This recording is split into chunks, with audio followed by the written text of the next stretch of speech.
Hello everyone, welcome back to Grammarize. क्या हाल है सबके? आई होप सब बहुत अच्छे से पढ़ रहे होंगे। हम लोग go and catch up following star by Donne number, ठीक है। और हमारे कुछ लेक्चर्स हो चुके हैं। आज का हमारा जो लेक्चर है इसमें हम करेंगे इसका linguistic analysis. Go and catch up following star. देखिए, पहला हमारा जो सेंटेंस है इसमें गो क्या है? वो हमारी एक वर्ब है। और क्या सेंटेंस सिर्फ एक वर्ब से बन सकता है? बिल्कुल बन सकता है। हम जब एलिमेंट्स अभी हम पढ़ेंगे ग्रामर में आगे, तो हम समझेंगे कि सिर्फ एक वर्ब से एक सेंटेंस बन सकता है, इंपेरेटिव सेंटेंस, ठीक है। तो एक ऐसा सेंटेंस हो गया हमारा इंपेरेटिव सेंटेंस हो गया। उसका कैच हमारी दोबारा से वर्ब है भाई। एंड कंजंक्शन हो गया और कैच दोबारा से वर्ब आई। इसके साथ में क्या आ गया? ऑब्जेक्ट ऑफ फॉलिंग स्टार, ठीक है। तो ये कंप्लीट सेंटेंस अपने आप में बन गया, ठीक है। सेकंड है get with child a mandrake root, ठीक है। अब यहाँ पे इसका स्ट्रक्चर हमें कुछ समझ में नहीं आ रहा कि ये क्या गड़बड़ हो रही है, ठीक है। उसको ऐसे समझो, देखो गेट हमारी वर्ब हो गई, क्लियरली वर्ब हो गई। वर्ब पूरी ऑब्जेक्ट, ऑब्जेक्ट कहाँ है हमारा? ऑब्जेक्ट क्या हो सकता है? सिर्फ नाउन हो सकता है। तो नाउन इसमें क्या है? चाइल्ड। हम्म, नाउन क्या है? चाइल्ड, ठीक है। अब इसको ऐसे लीजिए, गेट वर्ब का ऑब्जेक्ट क्या हो गया? चाइल्ड, है ना। ये क्या हो गया? नाउन है, लेकिन वैसे सेंटेंस के अंदर हमारा ऑब्जेक्ट हो गया। गेट चाइल्ड, अब विद क्या है? प्रेपोजिशन। तो ये विद करना था चाइल्ड के बाद। ये सेंटेंस कैसे फ्रेम होता? Gate child with a mandrake root, समझ में आया? और फिर अमेंड्रिक रूट क्या है? ये प्रेपोजिशन का ऑब्जेक्ट हो जाता। तो ये को ऐसे लिखते हैं यहाँ पे, get child with a mandrake root. I am not sure if the voice is here. Let me check, I am very sorry. Let me check. Okay, I hope आपको आवाज़ तो आई होगी। थोड़ा-सा हम वॉइस को एनहांस कर देंगे बाद में। चलिए, फिर चलते हैं यहीं पे। अम, तो हम इसको पढ़ रहे थे, get with child a mandrake root.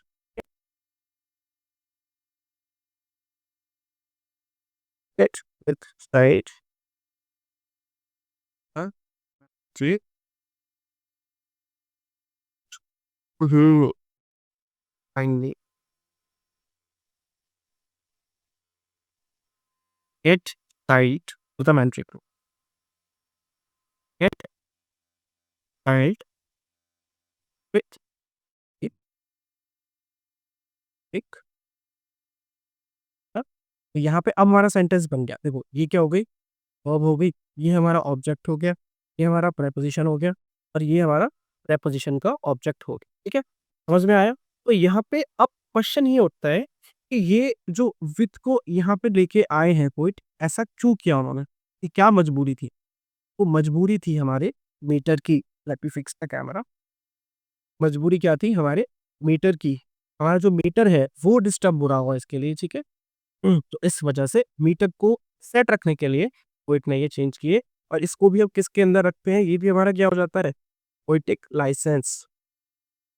Poet के पास लाइसेंस है स्ट्रक्चर से छेड़छाड़ करने का। Tell me where all past years are. देखो, टेल क्या है? वर्ब हो गई। मी क्या है? इसका ऑब्जेक्ट हो गया। अब वेयर, अच्छा मी कैसा है? इनडायरेक्ट ऑब्जेक्ट हो गया ये।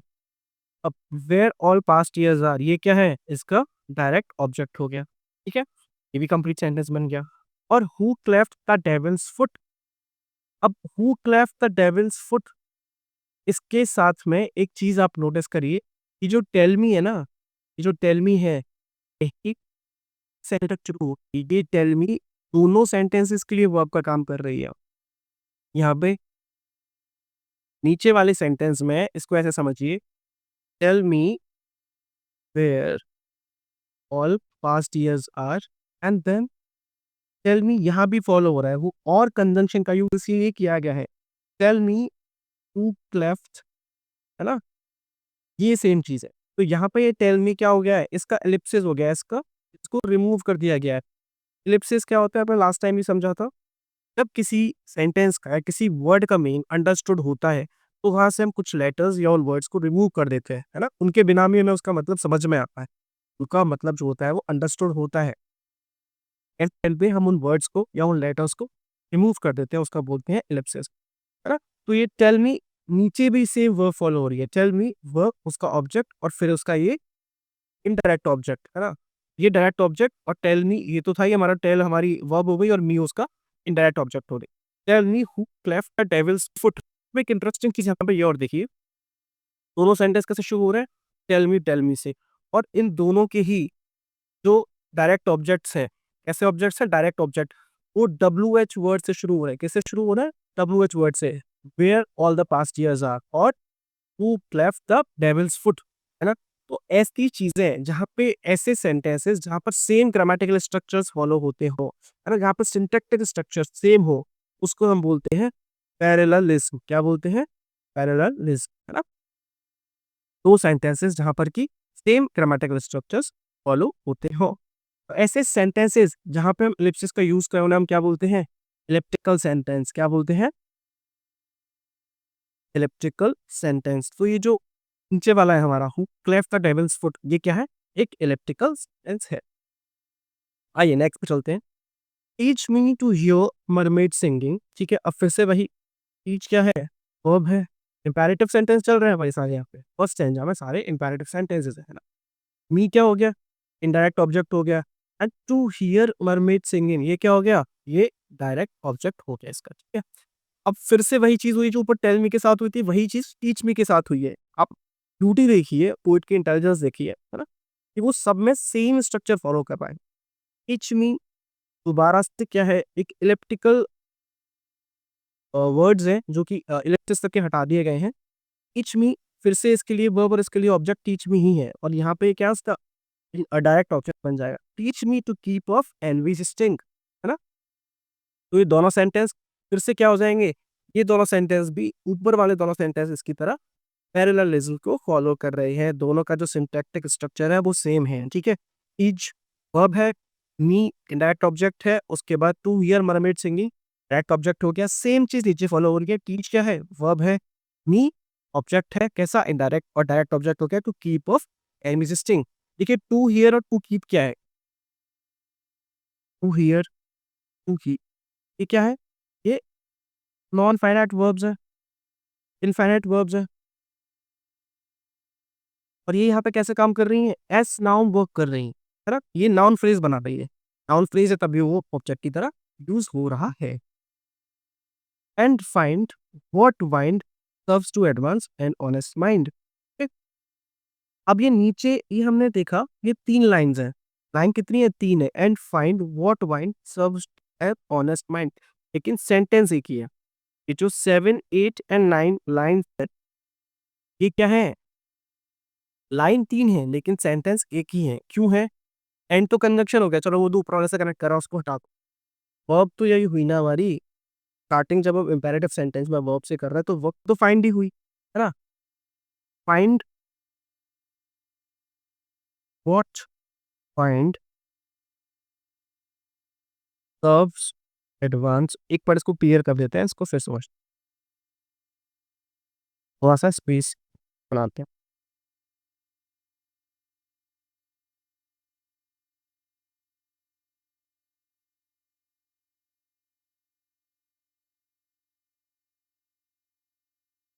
फाइंड व्हाट वाइंड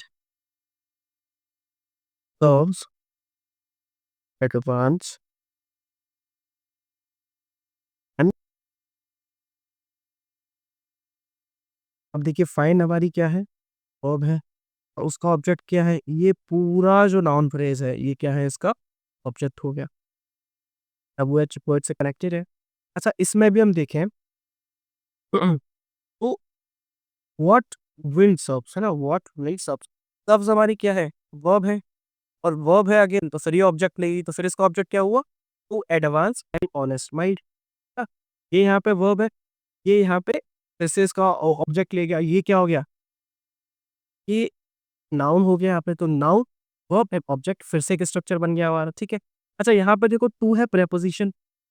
इस वाले क्लॉज में देखो आप, टू है प्रेपोजिशन, और प्रेपोजिशन अपने साथ क्या लेता है? प्रेपोजिशन अपना ऑब्जेक्ट लेता है।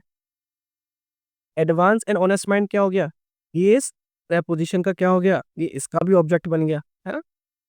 बहुत ही इंटरेस्टिंग सिंटैक्टिकल स्ट्रक्चर जो हमें यहाँ पे ढूंढने पर मिलेंगे। चलिए नेक्स्ट स्टेंजा पे आ जाते हैं। If thou be born to strange sights, देखिए यहाँ पे भी देखिए बहुत इंटरेस्टिंग चीज मिलती है हमें देखने को। इसको हम यू लिख लेते हैं, इसको हम आर लिख लेते हैं। ये तो मैं लास्ट लेक्चर में समझा था कि ये आर कैसे हो गया, बी की फॉर्म है आर, ठीक है। और पास्ट टाइम में ई के साथ जब भी हम कोई प्रेजेंट वर्ब का यूज करते थे प्रेजेंट टेंस में, तो ईएसटी लगाते थे, ठीक है। तो यू आर हो गया। बॉर्न टू स्ट्रेंज साइट्स, ठीक है। आप किस में पैदा हुए, आपके साथ एक एबिलिटी है। स्ट्रेंज का मतलब यहाँ पे है यूनिक से, यूनिक से आपके पास एक यूनिक एबिलिटी है, स्पेशल, स्पेशल आपके पास एक एबिलिटी है। क्या करते हैं, things invisible to see, things invisible to see. अब ये बताइए, समझ में नहीं आ रहा, थोड़ा सा कंफ्यूजन लग रहा है इसका स्ट्रक्चर, एक बार इसको एक साथ लिख के देखते हैं। देखो इफ तो हमारा कंडीशन हो गए, इफ तो हमारा कंडीशन क्रिएट कर रही है, ठीक है। तो इसको अभी रहने देते हैं, यहाँ से इसको ऐसे लिखते हैं, you are born strange sights,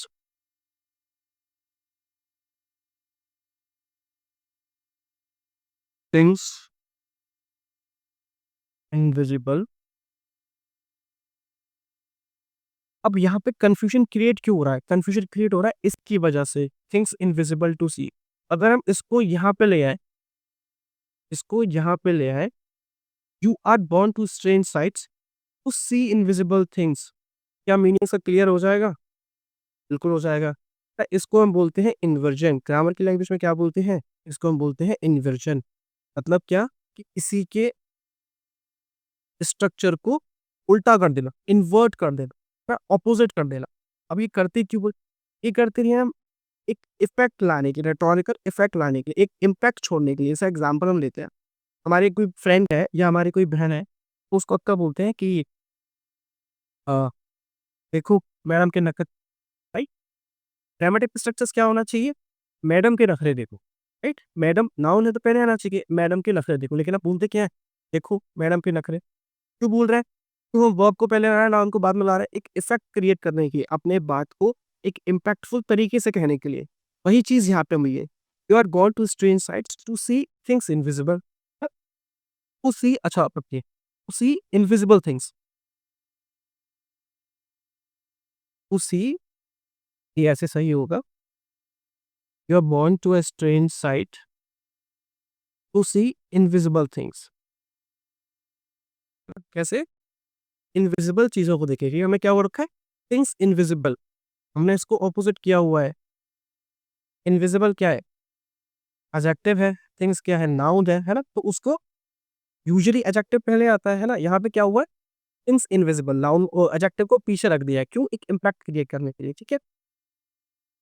you are born to see invisible things. अच्छा इसमें ना एक ये भी हुआ है, जैसे टू सी था, टू सी को पीछे लिखा हुआ था, टू सी पहले आना चाहिए भाई, टू सी भी, ये जो स्ट्रेन साइड से ये पूरा, ये इसका एक्सप्लेनेशन है, सी इनविजिबल थिंग्स स्ट्रेन साइड का पूरा एक्सप्लेनेशन है। इस चीज को हम बोलते हैं opposition.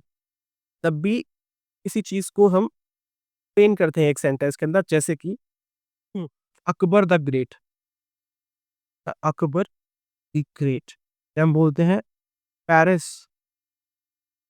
The capital of France.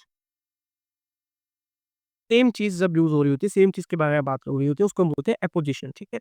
इस तरह से जो स्ट्रेन साइड्स है उसके बारे में एक्सप्लेनेशन ही तो है वो, स्ट्रेन साइड किस लिए, इनविजिबल चीजों को देखने के लिए, है ना। तो यहाँ पे अपोजिशन का यूज भी हुआ है, ठीक है। लेकिन यहाँ पे क्या है, थिंग्स इनविजिबल टू सी, तो टू सी बाद में आया है, लेकिन एक्चुअली में आना कहाँ चाहिए था, ये पहले आना चाहिए था, इस तरह से स्ट्रक्चर बनता। तो ये कौन सा डिवाइस, ये कौन सा पोएटिक डिवाइस है, इसको हम बोलते हैं हाइपलाज। क्या बोलते हैं, हाइपलाज। और हाइपलाज क्या होता है, हाइपलाज होता है जब हम एक मोर लॉजिकल स्ट्रक्चर को लेस लॉजिकल स्ट्रक्चर में कन्वर्ट कर देते हैं। मोर लॉजिकल स्ट्रक्चर कौन सा है, ये वाला, टू सी इनविजिबल थिंग्स, लेकिन हमने इसको कैसे लेस लॉजिकल स्ट्रक्चर में कन्वर्ट कर दिया, things invisible to see. Convert क्यों किया हमने, इसको स्ट्रक्चर को चेंज क्यों किया हमने, जिससे कि एक इफेक्ट क्रिएट कर सकें। जो इफेक्ट यहाँ पे अभी इन्वर्जन पे क्रिएट हो रहा था, इनविजिबल थिंग्स और थिंग्स इनविजिबल क्रिएट हो रहा था, सेम चीज़ है यहाँ भी। वो जो सेंटेंस है उसको उल्टा कर देने से, उसका स्ट्रक्चर उल्टा कर देने से वही सेम रिटोरिकल इफेक्ट आ रहा है। अपनी बात को इम्पैक्टफुल तरीके से पा रहे हैं। हाइपरलेज को एक पार्ट लेते हैं। Hypallage is to change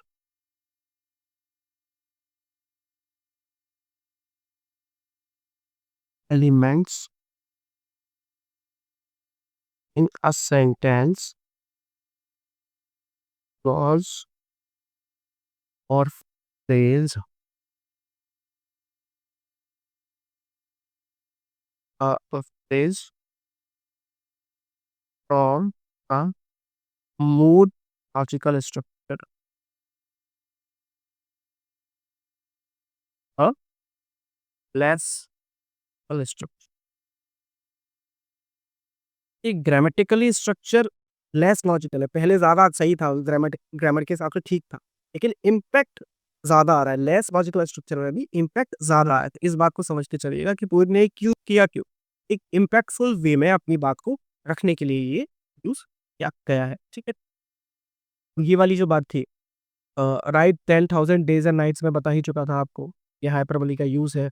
snow white hairs, अब हेयर्स की बात मैंने बताई थी कि हेयर्स वैसे तो हेयर का प्लूरल नहीं होता है। कब होता है?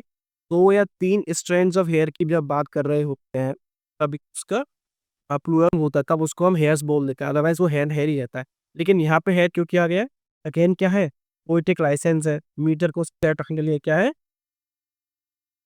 पोएटिक लाइसेंस है, मीटर को सेट रखने के लिए, पोएम का जो मीटर चल रहा है उसको सेट रखने के लिए, ठीक है?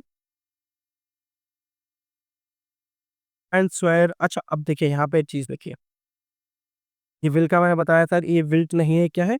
ये विल है, ठीक है? इसको एक बार रिमूव करते हैं।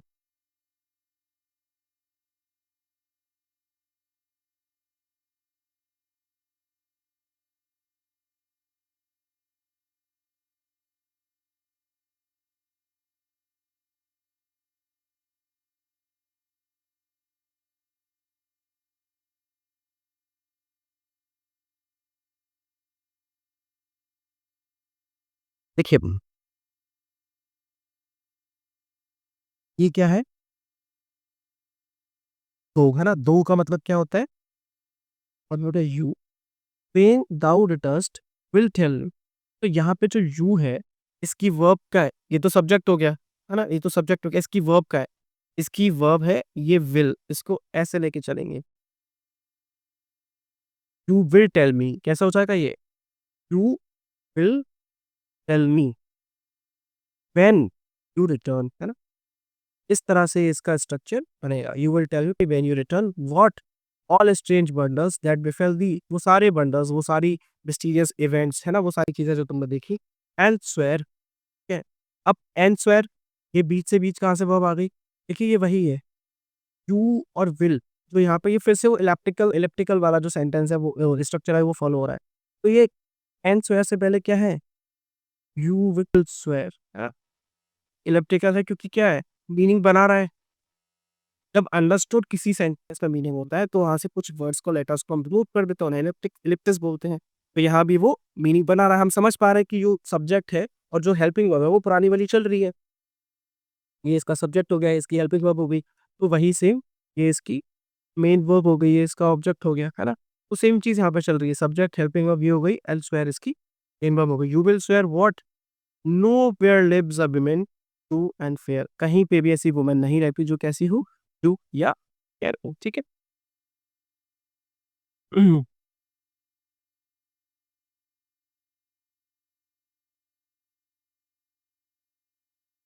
इसमें ऐसा और कुछ मुझे लगता नहीं कोई ऐसी इंपॉर्टेंट चीज़ अभी रही है अपने डिस्कस करने की। ये चीज़ यहाँ पे रही है, मैंने बताया था वर्ल्ड, कि वर्ल्ड का यूज़ क्यों हो रहा है? जब यहाँ पे ए पिलग्रिमेज सिंगुलर सब्जेक्ट है, तो ये वर्ब जो है ये यहाँ पे यूज़ क्यों हो रहा है? ये वर्ब की सेकंड फॉर्म या थर्ड फॉर्म, सेकंड फॉर्म यहाँ पे क्यों यूज़ हो रही है? ये सेकंड फॉर्म इसलिए यूज़ हो रही है, यहाँ पे इसको देखिए, इफ लिखा हो, condition, if you finds one let me know, अगर तुम्हें ऐसी वुमन मिलती है तो मुझे बताना। अगर मिलती है तो कंडीशन लग दी, अगर, है ना? इन केस मिलती है तो ऐसी जर्नी बहुत ही स्वीट होगी। तो ये क्या है? हाइपोथेटिकल सिचुएशन है। क्या है? हाइपोथेटिकल या इमेजिनरी सिचुएशन, ठीक है? और ऐसे केस में जहाँ पे हाइपोथेटिकल या इमेजिनरी सिचुएशन होती है, हम क्या करते हैं? पास्ट वर्ब की सेकंड फॉर्म का यूज़ करते हैं। कैसी फॉर्म का यूज़ करते हैं? वर्ब की सेकंड फॉर्म का यूज़ करते हैं, ठीक है? इसीलिए यहाँ पे वर आया है। Irrespective of the subject, subject चाहे सिंगुलर हो, चाहे प्लूरल हो, हम लोग क्या करते हैं? वर्ब की सेकंड फॉर्म का यूज़ करते हैं। जैसे बहुत ही कॉमन एग्जांपल है, I wish I were a bird, है ना? I wish I were a bird, है ना? काश मैं एक बर्ड होती, है ना? I wish he were there, he were there. जहाँ भी हमें ऐसे वर्ड दिख जाए, मतलब क्या है कि वो हाइपोथेटिकल सिचुएशन है, ऐसा असल में हुआ नहीं है। हम लोग एक्सपेक्ट कर रहे हैं, इमेजिन कर रहे हैं कि काश ऐसा हुआ होता, ठीक है? तो यहाँ पे ही सिंगुलर है, लेकिन फिर भी हमने उसके साथ प्लूरल वर्ब यूज़ किए। ऐसे एक एग्जांपल लिखता है शी वाला, तो शी वर ट्रू, है ना? तो शी वर ट्रू कह रहा है कि मान लो, है ना? 2 का मतलब क्या है यहाँ पे? मान लो, let's assume she were true. तो इसीलिए ये वही क्या है? हाइपोथेटिकल सिचुएशन है, इसीलिए वर आया है। ये क्या है? सिंगुलर सब्जेक्ट है हमारा। वर क्यों आया है? क्योंकि हाइपोथेटिकल सिचुएशन है कि मान लो अगर वो ट्रू है, कब तक ट्रू है? जब तुम उसे मिले थे, मान लो कि वो ट्रू है। And last did you write your letter, और लास्ट कब तक? जब तक तुम अपना लेटर लिख रहे हो तब तक वो ट्रू है। Yet she will be false, लेकिन फिर भी वो क्या हो जाएगी? फॉल्स हो जाएगी। क्या हो जाएगी? अनफेथफुल हो जाएगी, है ना? कब तक? बिफोर। ए का मतलब होता है बिफोर, है ना? ये वही ये और वही है, तो आर का एक वर्ड है, का मतलब होता है before. Before I come to 2 और 3, जब तक मैं आऊँगा तब तक वो 2 या 3 अपने अफेयर्स जो है वो चला लेगी। अब देखो शी के साथ में ना विल यूज़ हुआ है, शी के साथ में विल यूज़ हुआ है। अब विल ये क्यों यूज़ हुआ है? येट शी विल बी, है ना? ये शैल होना चाहिए था। ये किसके लिए हुआ है? ये एश्योरिटी के लिए यूज़ हुआ है। किसके लिए?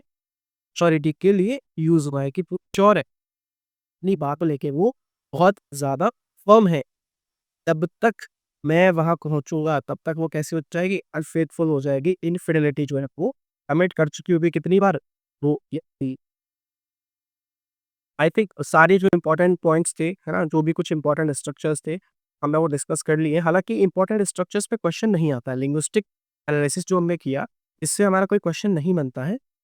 लेकिन ये हमारे पोएट्री को समझने के पर्सपेक्टिव से बहुत इम्पोर्टेंट होता है, ठीक है? यहाँ पे हमारी जो पोएम है, वो at catch a falling star by John Donne, ये खत्म होती है। अब इसके कुछ एमसीक्यूज़ हम करेंगे नेक्स्ट लेक्चर्स में, उसके साथ ही वो उसका लास्ट लेक्चर होगा। अच्छा, आप एक चीज़ और देखिए, ए पोएम वाज़ पब्लिश्ड पोस्टhumously इन 1631। जो जॉन डन थे, वो 1631 में उनकी डेथ हो चुकी थी। तो 1633 में सॉन्ग्स एंड सॉनेट्स नाम से एक कंबाइंड उनका पब्लिकेशन निकलता है, जिसके अंदर की बुक ये पोएम पब्लिश हुई थी। पोस्टhumously का मतलब होता है आफ्टर डेथ, का मतलब होता है आफ्टर। तो यहीं पे हम लोग अपना लेक्चर जो है आज का वो फिनिश करके हैं। हमने पढ़ी पोएम सॉन्ग्स, एक सॉन्ग पढ़ा हमने, वो एंड कैट फॉर स्टार। अगर ये लेक्चर आपको अच्छा लगा तो चाहे वो सब्सक्राइब करिएगा, वीडियो को लाइक करिएगा और दोस्तों के साथ शेयर करिएगा और कमेंट करके हमें बताइए। इस लेक्चर की पीडीएफ आपको चाहिए, उसको एक्सेस करने के लिए आप मेरे यूट्यूब चैनल के डिस्क्रिप्शन बॉक्स में जाके हमारे टेलीग्राम ग्रुप को और चैनल को फॉलो कर सकते हैं। Thank you very much for